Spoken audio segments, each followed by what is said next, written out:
All right, minimal time, gotta get ready quick. Going fly fishing. What do I need? Fly boxes, 1, 2. Fish grippers, GoPro mount for a chest, bag, fly rod. Let's go. Whew, whew, almost forgot. Need a pair of pliers, and need some tippet. Need some tippet, let's go. Just got to the spot here. Just getting ready. Buddy over there has already got on the end of something. So, just gonna tie on. Just gonna throw out this little black clouser. It's really good for this location under this bridge. It's nice and dark, the water's a little bit stained, and there's a lot of bass in here that will go for something like this because it's gonna try and imitate something like a bluegill or a little bait fish. So we're gonna tie that on, and we're gonna see if we can get on the end of something real quick. All right, rigged up finally. Making my way into the water. We'll see if we can find any of these bass, gentlemen, because they are here. Got my buddy over there. He's directly ahead of me. He just had a really nice bass. Lost it. It looked pretty sizable, especially for in a location like this. So they're here. It's just a question of what are they feeding on? What can we present to them? What will they take? Stay tuned.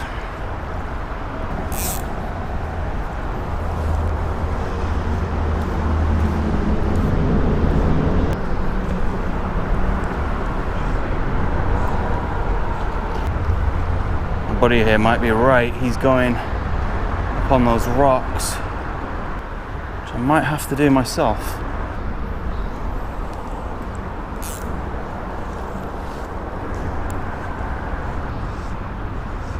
Then we're gonna have to get up on these rocks.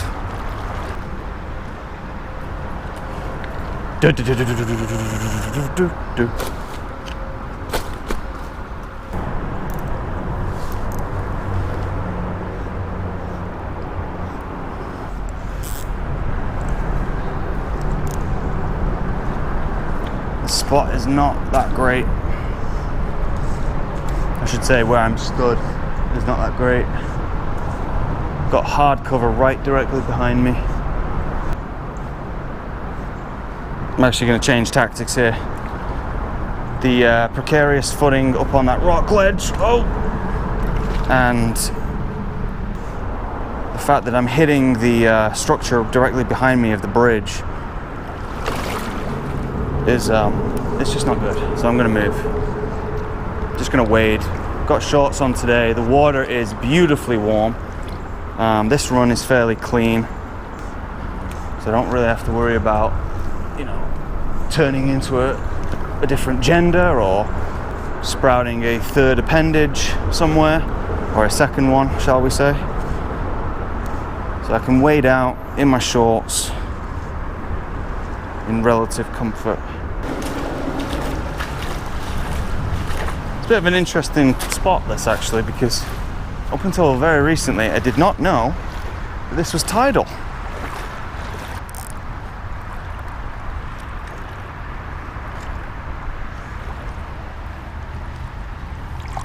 I have no idea how I managed this, but I've wrapped myself in the line, which is quite amusing. Try and not ruin the GoPro.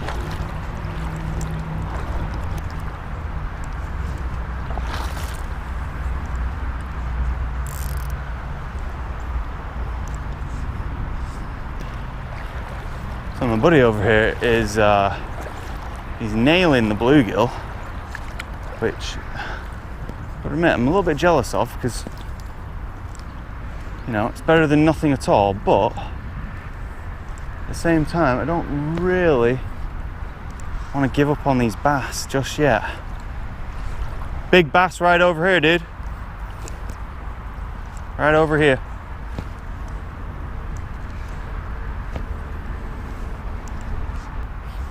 I saw that bass without Polaroid glasses, so the clarity of the water is actually better than I thought it was. Probably because the light's behind me, which helps. That was a pretty good sized bass, so if he does come round for this classer, I've got to remember, don't have a drag system on this reel, so the drag system is my finger. So if I get a good bite, I've got to work him. It's all on me. Can't rely on a drag system to do the work for me. Got to get him in by myself.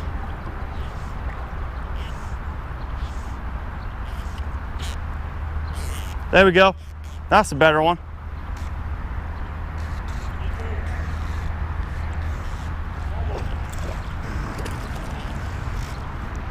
Got a nice little largemouth bass here. He's putting up a decent fight. Oh, come on, dude. Quicker I can get you in, quicker I can get you out.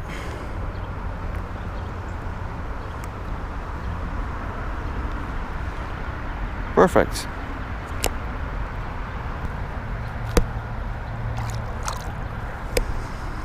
There he goes. Nice. Right, so not quite what I was expecting, but we found the bass, and as always the clouser just seems to work. No matter the day, no matter the conditions, it just seems to produce for me the last couple of weeks. If I've ever, whenever I've been able to get something on the end of the fly rod, it's been because of a clouser. You're probably noticing too, I am not, as that clearly demonstrated, the best with a fly rod when it comes to casting. Still very, very, very raw. 1 in 10 casts I'm happy with. But if I can catch something, and I mean that seriously, if I can catch something, so can you. So don't be put off by the learning curve of the fly rod. I know it's intimidating diving into something, especially when it's so technically demanding. But if I can make it work and I can get on the end of some okay fish, no monsters, sure, but remember this is a 5-weight I'm throwing out. Not catching monsters, but I'm catching fish. And my casting's not great. I probably could do with going to a seminar or two, but I'm catching fish. And if I can do it, so can you. It's a big fish right there. Big fish. Might be a quillback, some kind of carp. He's just swam right past the fly. Don't think he took any notice of it. That's going to sit right where he was going. I think he still kept going past that point though. But it is deeper over there. Again, just got to remind myself, if I get on the end of anything decent here, anything over 2 pounds, certainly over 3. And they're here, there's some carp and there's some bass that can get up there in weight. But if I get on the end of them, I've got to remember, no drag system on this reel. So the drag is all going to be in these 2 fingers. The challenge though is knowing when to switch that bait up, knowing when to throw something else out. And I find the greatest difficulty comes when you're sort of 50-50, caught in a little bit of hesitation whether to change the bait out for something new, and then right as you're about to change it out on the last cast, you get on the end of a fish, like I just did there with that little bass. Now, great that I got rid of the skunk for the day, but catching that bass does create a problem. I'm now a little bit more confident with this clouser, and I just got caught in a tree and I got it out. Makes me a little bit more confident with the clouser. Probably means I'll stick with it for a little bit longer, which could be fine, obviously. Clearly there are bass in here who want to eat the clouser today. But when you're on a creek like this, you kind of want to be changing baits up fairly frequently, unless you're just absolutely slaying the bass with your bait. And I'm in a tree. That is not good. That is not good. Gentlemen, disaster has struck. Got the clouser up on that tree up there behind me. You can kind of see the conditions are pretty favorable, but on the back cast, you're rolling the dice every time because this tree is fairly close, especially when you're playing with 30, 40 yards of line. So we do have a problem, is that that clouser up there is the only one that I have in that pattern. So if I lose this, I'm afraid we're just gonna have to switch out to something completely new. Now it does seem like it's pretty lodged. I'm gonna try it. I'm gonna try here is something I probably shouldn't do. And what you shouldn't really do with a fly rod is I'm gonna try and yank it very quickly with one quick jerk downwards and see if that brings it loose. I'm gonna try and not use too much power because this fly rod is pretty sensitive and I've got a feeling it's pretty lodged up there, but let's try. Let's give it a go. No, that is firmly in there. Although, gentlemen, look, see what happened there? I'm not sure if you can see that, but it's actually dropped. And it's dropped to a branch that I actually might be able to reach. As crazy as that sounds, it looks like it's about 8 feet in the air, but I think I can maybe get that. It's a little bit out of my reach. Oh, just out of my reach. I wonder. I have to improvise a little bit. As you can see here, we've got possibly a pretty useful tool. This log, which hopefully will break off. Perfect. All right. I've got the primitive tool. It's actually quite possibly useful because I might even be able to thread the tip of this stick through the loop that has been created. If I can get it through that loop, I think I can get it. Perfect. Got it. Actually surprised at my own ingenuity there, boys. Not usually that clever, but we got it back, which I'll take as a great success. All right, we're gonna switch to something else because they're not interested in the clouser. That's clear. All right, we're gonna tie on one of these, boys.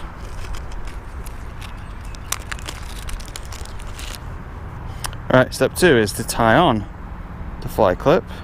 Need a sling, boys. Need a sling. I've been thinking about it for the last 2 weeks.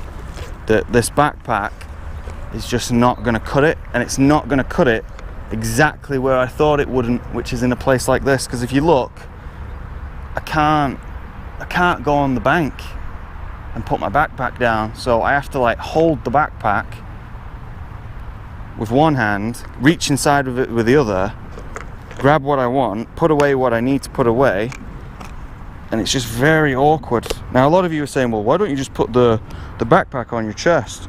Well, yes, but what do you think I'm filming with? A potato? I've got a GoPro on my chest, so that makes it a little tricky. All right, now that we've got that clip on, we can honestly experiment, which is why I'm gonna go to this top water frog, which on a 5 weight, it's a little overkill. Now the best thing about that frog is I can just drop it in the water and the current shouldn't take it too far away. So, I can experiment a little bit. It's now really simple just to tie on a new fly because I'm not really tying it on, I'm just clipping it on. Anyway, so I've got to catch my frog. Sorry boys, give me a second here. No! Right, but anyway, there we go, top water frog. It's a little bit oversized for a 5 weight, but it is a top water frog, so it weighs absolutely nothing.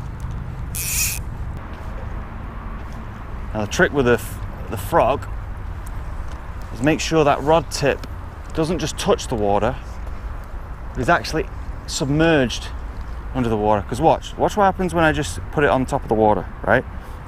That's the splash, right? That's just touching the water, barely grazing the water. I have to actually yank it quite hard to get a pretty good pop. But watch when I put it underneath the water.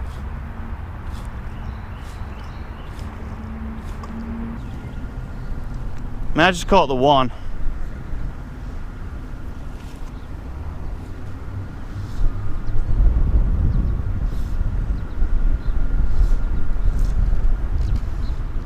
Oh, that's big. That's a big bluegill. Huh. Oh, maybe it's a tiny one. Been a while since, oh no, it's pretty big. Oh, where are you going? That was a pretty nice bluegill for this little creek.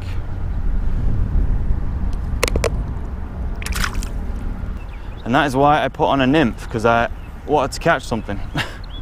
Ah, god damn it. It's the second time I've like snagged myself in the back. No, like, well, the first time was the backpack. That one got me in the back though.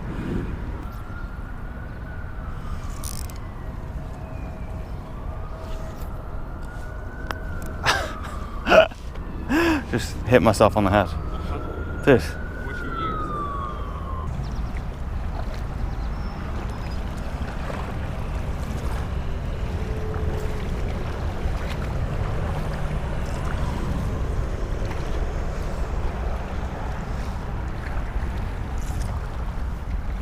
You ever seen a bass take a nymph? No? Oh, speak of the devil. No. I was like, a bass?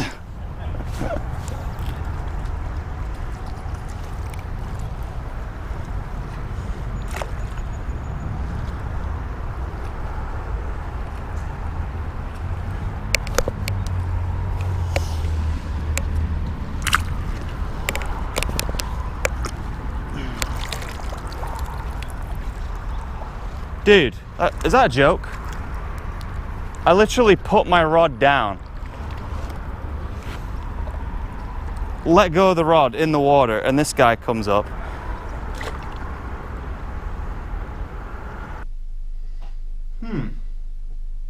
One of these days I'm really gonna have to record an outro.